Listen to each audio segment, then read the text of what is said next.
में आगे बढ़ेंगे। वहीं ईरान इजरायल युद्ध में अमेरिका की एंट्री पर डिफेंस एक्सपर्ट और पूर्व राजनयिकों का क्या कहना है, वो सुनिए। This was widely expected. At the same time, it's inherently risky action, and a lot would depend whether Iran decides to carry out its threatened retaliation for such an action. I think it'll require a slightly longer term assessment whether the three sites in question have been totally obliterated, as President Trump mentioned. But if that has happened, then Iran would stand defanged as far as its nuclear ambitions are concerned. This, if it is not confirmed, might involve further American raids or might involve Iran repledging itself to exercise its nuclear option. I watched it. It was a very short speech, surprisingly short given the way that I think the president can be prone to going on for a bit. I think his assessment of the success of those strikes may be a bit premature.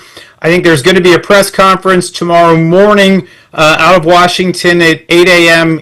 Local time, where I believe the Secretary of Defense, as well as some of his top generals, will very likely give a much more in-depth assessment of exactly what was destroyed at each of those three nuclear sites. But what I think was probably the most remarkable about the speech was that Donald Trump is calling for Iran's full and complete capitulation, a complete surrender. And right now, I'm not sure that the regime is prepared to do that. In fact, if you look at the statements coming out of the regime right now, they are threatening to strike America in response. They are threatening American servicemen. We are not hearing the kind of rhetoric from a regime that has just sustained a massive blow. When Trump said within 2 weeks, most people misunderstood that he would give 2 weeks for Europeans and others to find a diplomatic way out. No, Trump was trying to mislead, and he did it in 2 days' time. Except that if we follow the correct usage of the phrase within 2 weeks, that is the upper limit. So I can say, let's meet within 2 weeks, and then still I can propose, I can meet you 2 days later. Anyway, that apart, Trump has said it is very successful. Let us see. What does success mean in this case? If it's a question of preventing Iran from making nuclear weapons forever, well, this may or may not be a success. Because by now it is very clear that Iran, unless the Shah sun is installed, he is going to make a nuclear weapon. Now, will Shah sun be installed? I doubt it, because there is a lot of confused talk about regime change. What we have to do is to make a distinction between regime change and regime collapse. Trump had mentioned that he would be taking a decision, although he had left it open, and he had himself said that he might attack, might not attack. He had given a 2-week time to the Iranians, but this has come very quickly.